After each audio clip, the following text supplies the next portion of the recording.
Every day means every day. My name is Brandon Burns, and I recently got a question from a young man who was just graduating college, had some sort of fancy degree, computer science or something. I don't remember, engineering, something of that sort. And he said, dude, I'm about to start making real money for the first time in my life. What do I do? Like, what do I do with it? And I said, you know what? This is a great topic for a video because I think a lot of people are going to find themselves in that situation at some point in life or another. Now, for some people, it's going to be straight out of college. For others, you're going to, go 5 or 6 years, then you're going to have your big break. For others, it'll be 15, 20 years.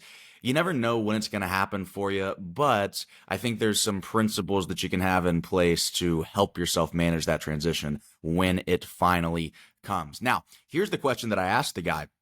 I said, how did you grow up? Meaning, did you come from money? Did you always have, nice things? You always kind of drove a nice car? Did your dad have a BMW? Did you live in a pretty nice house? Or did you come from a background more like myself, where I grew up in a 900 square foot home in East Limestone County, Alabama, and we never really had nice cars, never went on vacations, things like that. I said, which category do you fall into? How much did you come from? And he said, honestly, man, I didn't come from anything.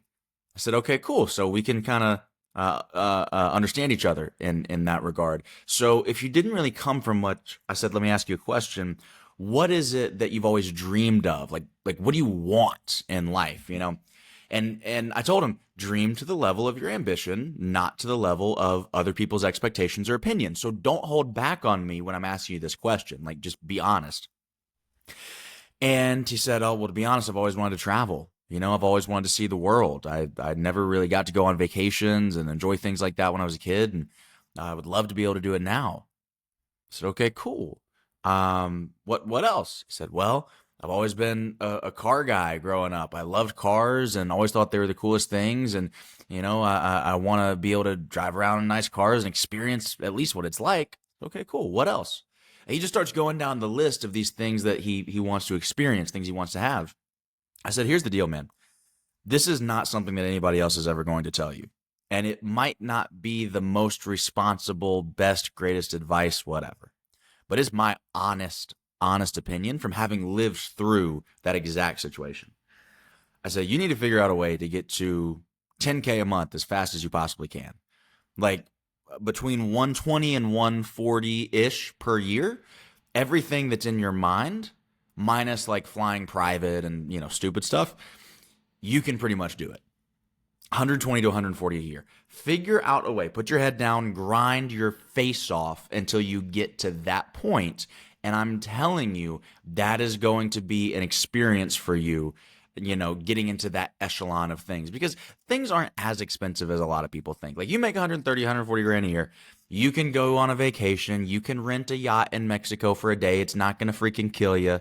You can go to the concerts. You can go do the stuff. You can go spend $200 on dinner every once in a while, $250, $300.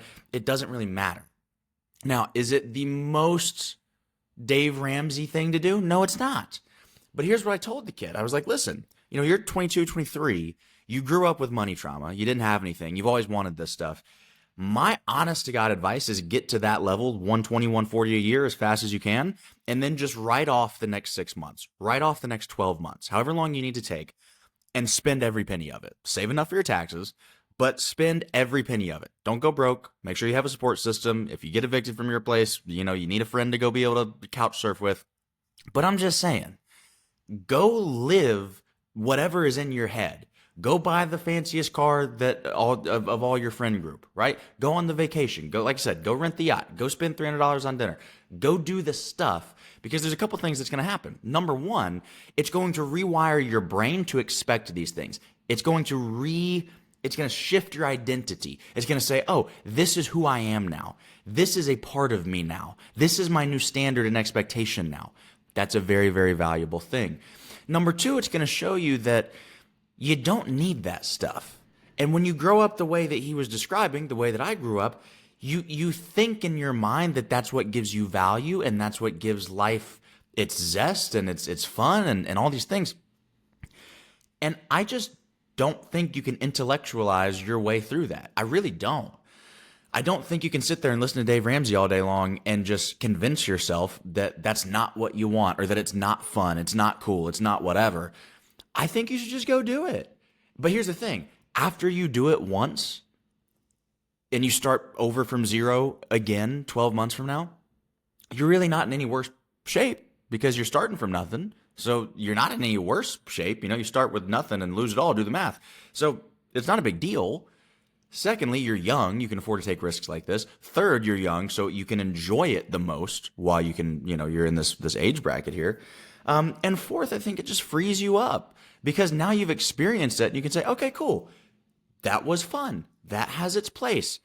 Now that I don't have this like inner need to go heal myself of the money trauma and go like, because here's the thing. I think that when you put yourself in chains too much, and you say, oh, I got to do everything right. I got to do everything perfect. I have to save X percent. I have to do this, I have to do that. There's this nagging feeling of like missing out. And that leads to resentment. And that leads to poor decisions. And that leads to attention-seeking behavior. And that leads to like just all sorts of stupid stuff. If you just let yourself do it in a semi-controlled environment, like I said, still have a budget, like spend every last dime, but, don't spend more than every last dime. Don't rack up debt, whatever. I think it frees people up who grew up the way that I did. It did for me. I'm giving you exactly what I did, by the way. I spent a lot of money on stupid stuff, like cars, trips, whatever, fancy dates, all the things, and I don't regret any of it because it taught me who I was.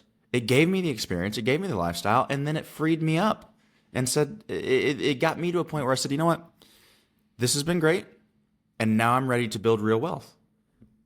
And I think there's nothing wrong with that. So if you're a young guy and you're in that position, I think go do it. The way it's going to affect your self-esteem, the way it's going to affect your confidence, the way it's going to teach you what you're really capable of is off the charts. So I think you should go make a bunch of money. I think you should go spend a bunch of money. And then after you kind of get through that phase, like I said, 6 to 12 months, then start being really smart about it and build real wealth so you can actually be it and not just look like it. But that's just my opinion. I hope that you find this valuable. If you did, share it with somebody who needs it. And as always, don't forget that every day means every day. Peace.